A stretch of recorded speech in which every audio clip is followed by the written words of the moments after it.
देखिए, मेरा नाम अंजम यूसुफ भट्ट है और मैं इस्लाही माशरा कौंसिल सब डिवीज़न गोल का जनरल सेक्रेटरी हूँ। तो आज हमारे प्रेसिडेंट साहब यहाँ पे मौजूद ना होने की सूरत में आज मैं जो है कौम से मुखातिब हो रहा हूँ। और देखिए, हमारा ये है कि हमारा ये इस्लाही माशरा कौंसिल सब डिवीज़न गोल जो है, ये 2021 में इसको जो है बनाया गया था।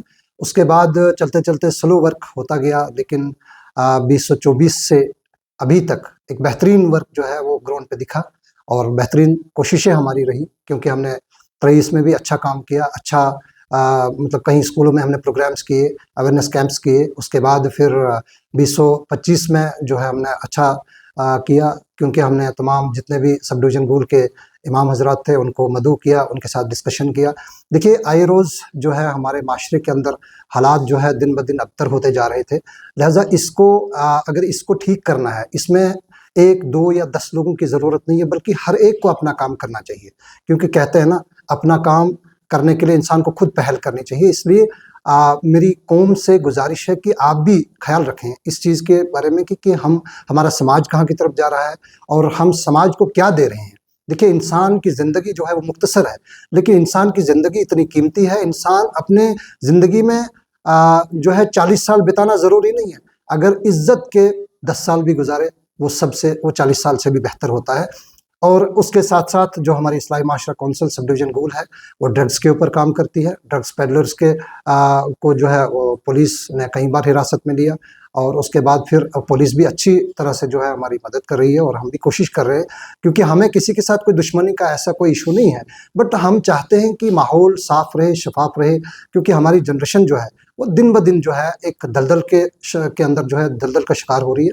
लिहाजा अगर हमारी जनरेशन इस हालात में रही, तो आने वाले समय में कोई किसी का मतलब कोई काम या कोई किसी भी आगे किसी सिस्टम में आगे बढ़ने के लिए जो है कोशा नहीं रहेगा।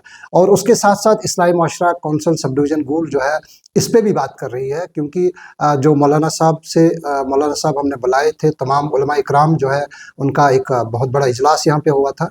वो सोशल मीडिया के ज़रिए पब्लिक को पूरा पता है और उसके थ्रू भी हमने ये मैसेज दिया था कि जितने हमारे मौलाना हज़रात हैं, हर वीक यानी कि फ्राइडे के दिन वो वाज़ करते हैं अपनी जामे मस्जिद के अंदर। तो हमारा उनसे यही कहना था कि खुदारा आप जो है, अगर आप 1 घंटा अपनी इस वाज़ में लगाते हैं, 1 घंटे में कम से कम 20 मिनट्स ऐसे हों जो आप माशरे के ऊपर वाज़ करें, ताकि देखिए, मज़हब व मिल्लत जो है वो कोई भी मज़हब नहीं सिखाता है कि आप जो है माशरे में गंद रखें, माशरे में कोई ऐसे हालात पैदा करें जिसके साथ माशरे में कल को दिक्कत हो जाएगी। उसके बाद फिर पर्दे के ऊपर वाज़ करें, क्योंकि हमारी बहन बेटियां हैं, तो देखिए अज़हद ज़रूरी है, बेटियों के लिए अज़हद ज़रूरी है, वो पर्दा करें। और उसके साथ-साथ काफ़ी ऐसी चीज़ें हैं जिन पे काम करने की हमारी इस्लाही माशरा कौंसिल सब डिवीज़न गोल जो है वो मल्टीपल चीज़ों पे बात करती है, मल्टीपल चीज़ों पे वर्क करती है।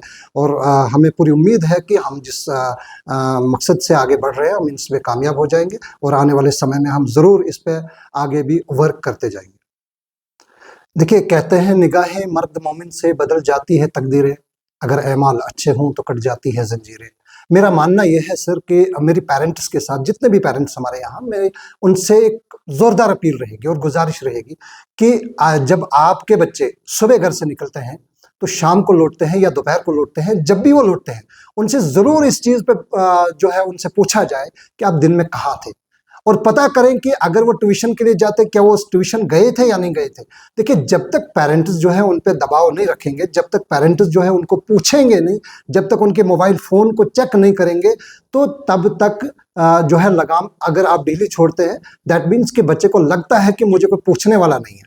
पेरेंट्स की ज़िम्मेदारी बनती है, उसके बाद उस्ताद की ज़िम्मेदारी बनती है, उसके बाद फिर थर्ड नंबर हमारा आता है। और हम भी कोशिश करते हैं, हम जब स्कूल्स के अंदर प्रोग्राम करते हैं, स्कूल्स के अंदर हम स्पीचेस देते हैं, हम वहाँ पे भी यही चीज़ें बोलते हैं कि कम से कम पेरेंट्स उस्ताद का आपस में कोलैबोरेशन होना बहुत ज़रूरी है।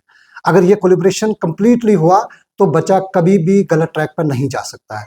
अगर ये कोलैबोरेशन कामयाबी से रहा, तो बच्चा एक अच्छे ट्रैक पे जाके और अच्छी ज़िंदगी जो है आगे अपने लिए बना सकता है, अच्छा ट्रैक उसको मिल सकता है। तो हमारी ये कोशिश रहेगी और आज भी मेरी गुज़ारिश तमाम पेरेंट्स से है कि आपके बच्चे कहीं भी पढ़ते हों, ये ज़रूरी नहीं है कि सब डिवीज़न गोल के अंदर ही पढ़ते हैं, जहाँ भी पढ़ते हैं, लेकिन आप अपने बच्चे को देखभाल खुद करें। आप उनके रिस्पॉन्सिबल हैं।